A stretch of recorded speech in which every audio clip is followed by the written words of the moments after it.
This might be the most exciting Nintendo Switch haul I've ever had. Hidden gems, limited runs, new games released on the Switch too, along with some perfect classics. Let's have a look and see what I've been picking up.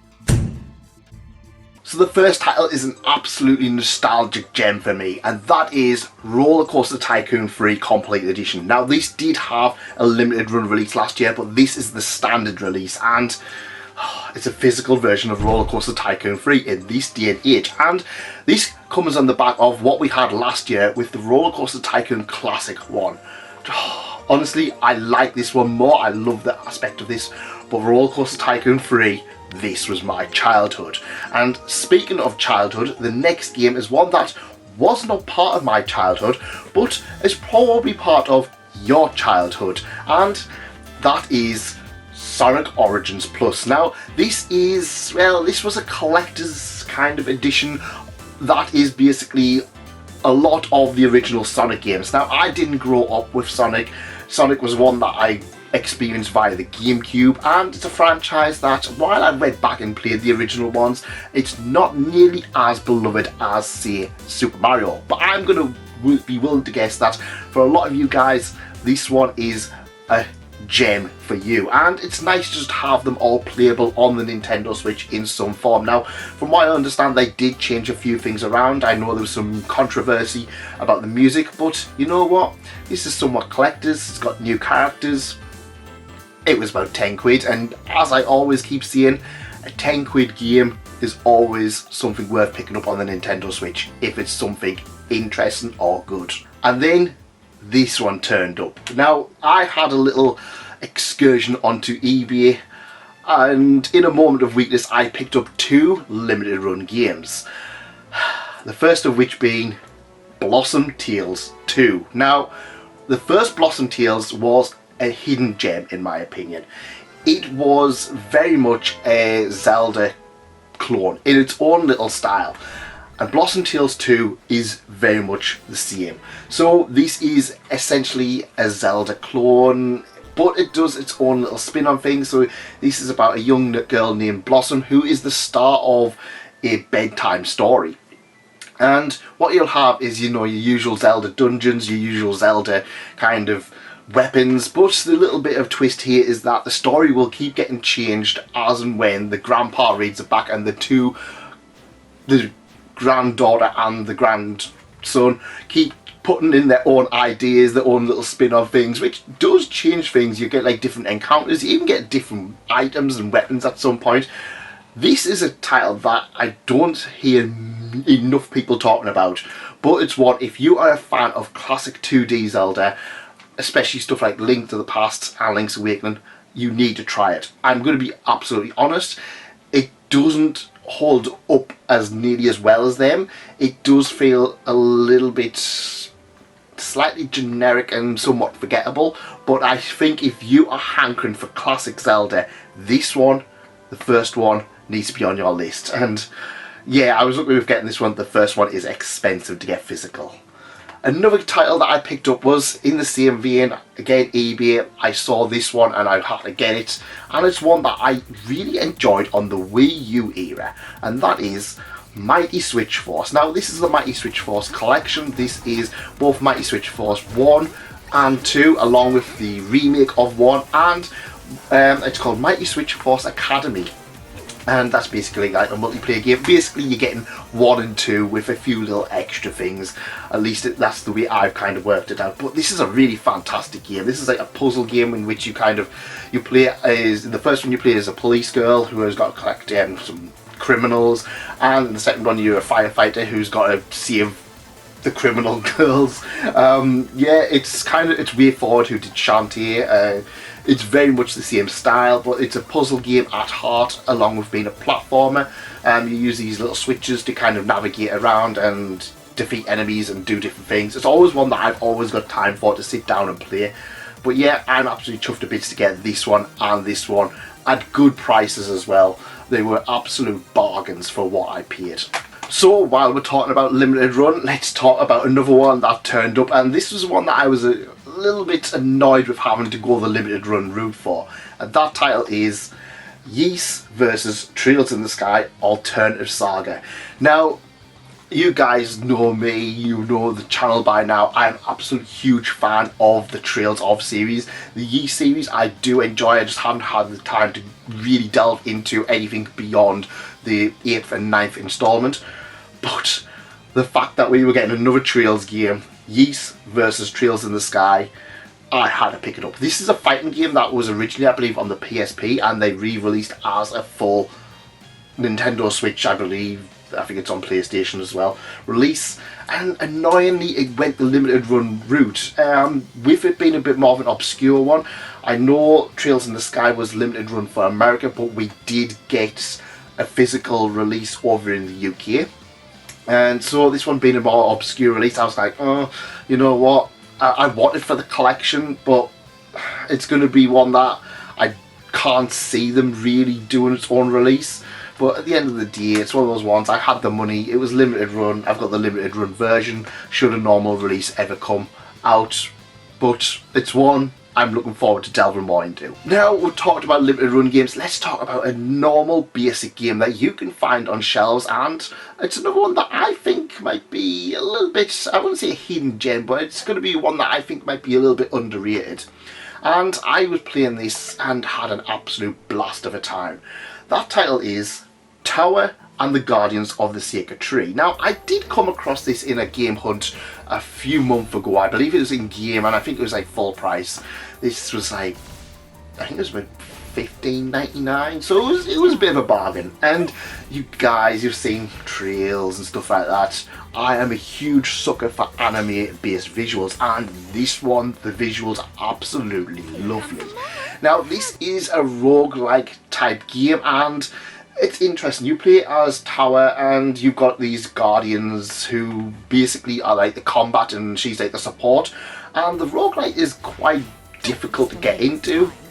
I found it quite a difficult entry to get to grips with. You kind of got these swords, and then you kind of got to change them, like, and stuff like that. It was interesting, but you do get like different random power-ups and stuff like that. It's one that I can't turn around and say, oh, it's a hidden gem, but I think it's one that I think the more you delve into it, the more you'll enjoy it. Absolutely beautiful art style, and I did enjoy my time with it, but it's very much a 6-7 game in terms of what I would maybe give it as a rating. But I think it's one that if you see it cheap, I think it's worth picking up for the collection just to give a try out, because it might just be something that you enjoy. So next up, we are going to look at two titles that, well, they came from super rare games. And again, I don't really enjoy going the whole limited run, limited releases, but it is something that, if I'm in the right place and time, is something that I'm going to pick up. And this title here was my first one. Now, I'm gonna be honest, I love the packaging. It's hard to kind of replicate it, but they always come in these packaging. Obviously, I've opened it. So what happens is you get the game, it's in this little sleeve, and the game comes out. You also get cards and stickers and stuff like that, which is nice. It just makes it feel a little bit more premium. Now, this game is Dark Deity and Dark Deity 2. This is going to be another hidden gem. Now, years ago, one of the games that really defined me was Fire Emblem on the Game Boy Advance. And Fire Emblem was one that kind of continued, and I think I was quite hit and miss with a lot of the entries. Love the Game Boy Advance entries. GameCube, Wii, were good, but not, I didn't love them as much. The DS one, and then it kind of had its really big thing in the DS. I absolutely loved Awakening. I absolutely loved Fates. Wasn't too much of a fan of the one for the Switch. Both of them were kind of just okay, but Dark Deity and Dark Deity 2 take you back to that Game Boy Advance feeling. Oh, the absolute gorgeous pixel graphics, the combat system. I was playing this, I absolutely loved it. It does have a few issues. There's a lot of loading screens. This is actually something made on Game Maker, which is something I tinkered around with. Oh god, it must be about 25 years ago since I last touched something on Game Maker or an RPG Maker. There's a lot of loading and stuff like that, but this game takes me back, and this is going to be one of those games I'm going to sink some time in, because it's going to be a hidden gem. But again, super rare, limited run games is one of those ones where I was like, oh, it's a great one, but it's going to be hard to find physical. But it's one that I'm really glad I took the chance on. And the thing that opened my eyes to super rare games was another entry into another beloved franchise. This game is good. This game is really good. And again, this is another one that, much like Yeast vs Trails, it's an absolute shame that this is going to be a limited release. Because this is one that I think is going to be on a lot of people's lists to pick up. Shovel Knight Dig. Now, Shovel Knight was one of those games I played on the Wii U, and I do own the digital version of Treasure Tracker on the Nintendo Switch. It is one I do want to pick up as a full physical release, but it's absolutely fantastic. Now, Shovel Knight Dig is actually a prequel to it. Now, I wasn't sure about this because this was actually, when I kind of looked at it, I was thinking, oh, this is going to be very much like SteamWorld Dig, another game, again digital on Switch. I really want to get the physical of it, but I think it's again another limited run one. But this is very much just kind of a mix between SteamWorld Dig and Shovel Knight. The music is absolutely fantastic. The action is very fast paced. It also reminds me a little bit of Spelunky. So that is Shovel Knight mixed with Spelunky mixed with SteamWorld Dig, three of the absolute fantastic indie titles all mixed into one. I was playing this last night and I absolutely loved it. Honestly, this is one of those games that, again, if I don't know if the super rare release is still available, but if you can get this and Dark Deity, please do so. It has opened me up to super rare games as a publisher, because obviously they've released games in the past, but I've never been kind of like sure about them. But yeah, this one, Dark Deity, absolutely fantastic hidden gems. And of course, not every game is going to be as simple as just coming through the door. Sometimes you have some problems, and this is that game. Now, I did cover this in another video a few weeks ago, but let's just reiterate it. 100 Days Winemaking Simulator. Oh, I have it twice. Why do I have it twice? Well, this is one of those games where it arrived, slightly opened, and someone had done the old switcheroo. They'd taken out the game and returned it. So I had to contact Amazon. I got another one. Okay, this is another hidden gem of a game.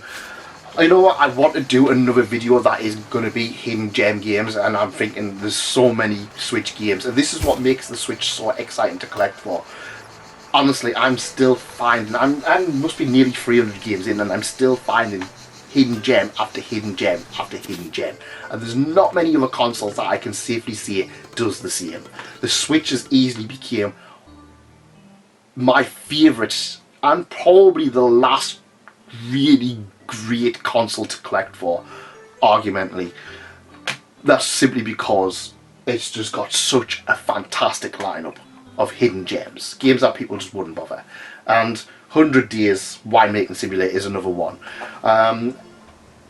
Turn-based, card-based simulator winemaking game. Yeah, it's not going to be for everybody, but for those who are interested in that kind of thing, this is one that's going to be for you. Now, the next one came as, well, this was a gift. This was a gift for my birthday, and I always a chore to buy for birthdays, because I tend to just be able to buy whatever I want. And I fancied a game. I fancied a game that I hadn't played, and it was a game that I actually played a few years ago, but this is the remake of it for the Switch 2, Yooka-Replaylee.